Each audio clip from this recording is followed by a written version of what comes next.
तर आज हे मोदी सरकार पेट्रोलची दर का कमी करत नाहीत हा प्रश्न विचारणं आपलं काम। धन्यवाद। महिला अध्यक्ष सुनीता अग्रवाल, हमारे राष्ट्रीय नेते मोदी सरकार का विजय हो। मुर्दाबाद मुर्दाबाद मुर्दाबाद मोदी सरकार मुर्दाबाद। देश के इन गद्दारों को जूते मारो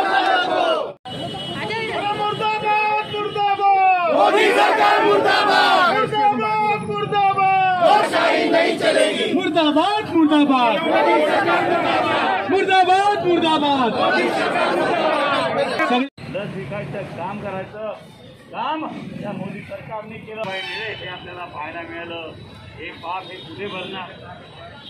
सेंट्रल विस्टा नावाचा प्रकल्प शेतकऱ्यांनी तात्काळ राजीनामा द्यावा आणि या दिशेतून चालते आया हो खाली झोला लेके आया हो। संपूर्ण महाराष्ट्रामध्ये प्रत्येक विधानसभा क्षेत्रामध्ये 3 ठिकाणी, महाराष्ट्रात 288 विधानसभा क्षेत्र आहे, असे 1000 ठिकाणी एकाच वेळेस एकाच दिवशी आंदोलन आदरणीय या राज्याचे प्रदेशाध्यक्ष नानाभाऊ पटोले यांच्या नेतृत्वात घेण्यात आलेलं आहे। पेट्रोल 100च्या वर गेला आहे, डिझेल 100 पार करून राहिली आहे, गॅस सिलेंडरचे भाव 900च्या वरती गेलेले आहे। याच्यामुळे आपल्याला माहीत आहे दळणवळणाचे साधनं या सर्व गोष्टीचे भाव वाढलेले आहे। भाजीपाला असो की राशन किट असो, राशनच्या दुकानामध्ये मिळणारं सामान असो, शेतकऱ्यांना मिळणारं खत असो, याच्यासुद्धा किमतीमध्ये भरमसाठ प्रमाणात वाढ झालेली आहे। याचा निषेध करायसाठी जेव्हा काँग्रेसची सत्ता या राज्यात होती, या देशामध्ये होती, त्यावेळेस एक 65-62 रुपयाचं पेट्रोलचा रेट होता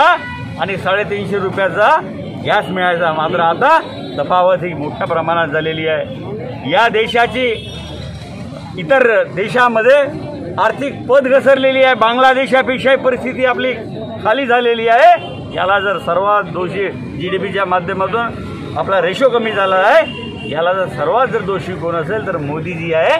त्यांच्याकडे अर्थव्यवस्थेचं कुठलंही प्लॅनिंग नाही आहे।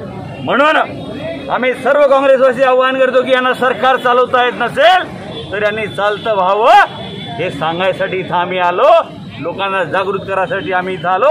याचे परिणाम तुम्हाला भविष्यात नक्की जाणवतील, नक्कीच दिसतील।